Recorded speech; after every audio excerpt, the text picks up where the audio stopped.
মৰমৰ ছাত্ৰ-ছাত্ৰীসকল তোমালোকক মোৰ ইউটিউব চেনেলটোলৈ স্বাগতম জনাইছো। মোৰ ইউটিউব চেনেলটোৰ নাম হ'ল চহৰীয়া ষ্টাডি ৰুম। তোমালোকে যদি এতিয়ালৈকে মোৰ চেনেলটো সাবস্ক্ৰাইব কৰা নাই তেনেহলে মোৰ চেনেলটো সাবস্ক্ৰাইব কৰি লবা আৰু মোৰ ভিডিঅ'বিলাক ভাল লাগিলে লাইক কৰিবা, মোৰ ভিডিঅ'বিলাকত কমেন্ট কৰিবা আৰু তোমালোকৰ বন্ধু-বান্ধৱীক মোৰ ভিডিঅ'বিলাক শ্বেয়াৰ কৰি দিবা।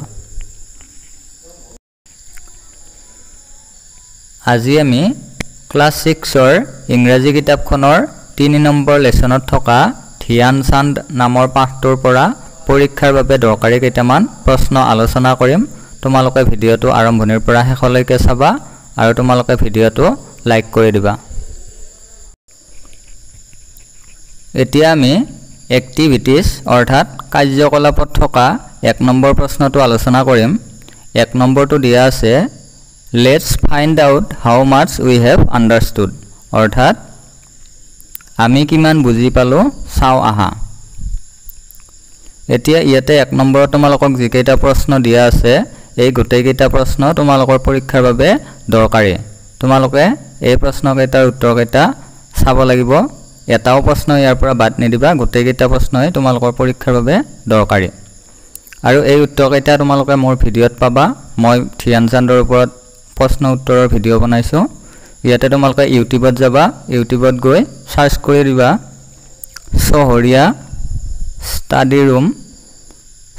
ষ্টাডি ৰুম লিখি তাৰ পিছত ধ্যান চান্দ বুলি লিখি দিবা। দিয়াৰ পিছত তোমালোকে মোৰ ভিডিঅ' কেইটা পাই যাবা আৰু এই ভিডিঅ' কেইটাত মই ধ্যান চান্দৰ বিষয়ে প্ৰশ্ন উত্তৰ কেইটা দি থৈছো। তোমালোকে ইয়াতে ধ্যান চান্দৰ প্ৰশ্ন উত্তৰ কেইটা পাই যাবা। এইকেইটা প্ৰশ্ন তোমালোকৰ পৰীক্ষাৰ বাবে খুবেই দৰকাৰী। ইয়াৰ পিছত 3 নম্বৰটো তোমালোকৰ পৰীক্ষাৰ বাবে দৰকাৰী।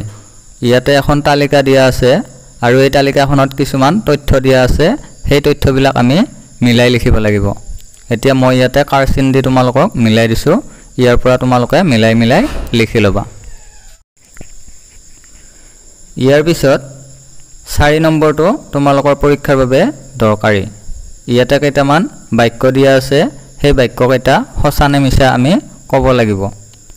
এতিয়া মই ইয়াতে বাক্যকেইটাৰ ওচৰত সঁচা আৰু মিছাটো লিখি দিছো। ট্ৰু মানে হৈছে সঁচা আৰু ফলছ মানে হৈছে মিছা। তোমালোকে ইয়াৰ পৰা এইকেইটা লিখি ল'বা। ইয়াৰ পিছত 5 নম্বৰটো তোমালোকৰ পৰীক্ষাৰ বাবে দৰকাৰী। ইয়াতে কেইটামান শব্দ লিখি থোৱা আছে, কিন্তু সেই শব্দকেইটা শুদ্ধকৈ লিখি থোৱা নাই। এই শব্দকেইটাত থকা বৰ্ণবোৰ খেলিমেলিকৈ লিখা আছে, আমি সজাই পৰাই শব্দবোৰ শুদ্ধকৈ লিখিব লাগিব। এতিয়া মই তোমালোকক ইয়াতে শব্দবিলাক শুদ্ধকৈ লিখি দিছো, তোমালোকে ইয়াৰ পৰা লিখি ল'বা। ইয়াৰ পিছত 6 নম্বৰটো তোমালোকৰ পৰীক্ষাৰ বাবে দৰকাৰী। ইয়াতে এখন তালিকা দিয়া আছে আৰু সেই তালিকাখনৰ A নম্বৰ স্তম্ভত কেইটামান শব্দ দিয়া আছে আৰু B নম্বৰ স্তম্ভত সেই শব্দবোৰৰ অৰ্থবিলাক উলট-পালটকৈ দিয়া আছে। এতিয়া ইয়াৰ পৰা মিলাই লিখিব লাগিব। ইয়াতে মিলাই থোৱা আছে, তোমালোকে ইয়াৰ পৰা চাই লৈ লিখি ল'বা। ইয়াৰ পিছত 7 নম্বৰ প্ৰশ্নটো তোমালোকৰ পৰীক্ষাৰ বাবে দৰকাৰী। ইয়াতেও এখন তালিকা দিয়া আছে, ইয়াতে A নম্বৰ স্তম্ভত কেইটামান শব্দ দিয়া আছে আৰু B নম্বৰ স্তম্ভত সেই শব্দবোৰৰ সমাৰ্থক শব্দবিলাক লিখা আছে। আমি এইকেইটা মিলাই লিখিব লাগিব। ইয়াতে মিলাই থোৱা আছে, তোমালোকে লিখি ল'বা।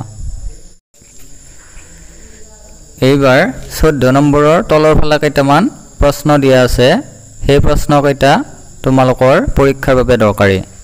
এইকেইটা প্ৰশ্ন ইয়াতে বহুত কেইটা প্ৰশ্ন দিয়া আছে, এই প্ৰশ্নকেইটা তোমালোকৰ পৰীক্ষাৰ বাবে বহুত দৰকাৰী হয় আৰু এই প্ৰশ্ন উত্তৰকেইটা তোমালোকে মোৰ ভিডিঅ'বিলাকত পাবা। চহৰীয়া ষ্টাডি ৰুম বুলি ইউটিউবত মাৰি দিবা, দিয়াৰ পিছত ধ্যান চান্দ বুলি লিখি দিবা একেলগে। তাৰ পিছত মোৰ ভিডিঅ'বিলাক আহিব, সেই ভিডিঅ'ত মই এই প্ৰশ্নকেইটাৰ উত্তৰ লিখি দিয়া আছে, তোমালোকে তাতে চাব পাৰিবা। মৰমৰ ছাত্ৰ-ছাত্ৰীসকল, আজিৰ ভিডিঅ'টো ইমানতে শেষ কৰিছো। তোমালোকে যদি ভিডিঅ'টো ভাল পালা এটা লাইক কৰিবা আৰু মোৰ চেনেলটো যদি এতিয়ালৈকে সাবস্ক্ৰাইব কৰা নাই তেনেহলে মোৰ চেনেলটো সাবস্ক্ৰাইব কৰি ল'বা। ধন্যবাদ।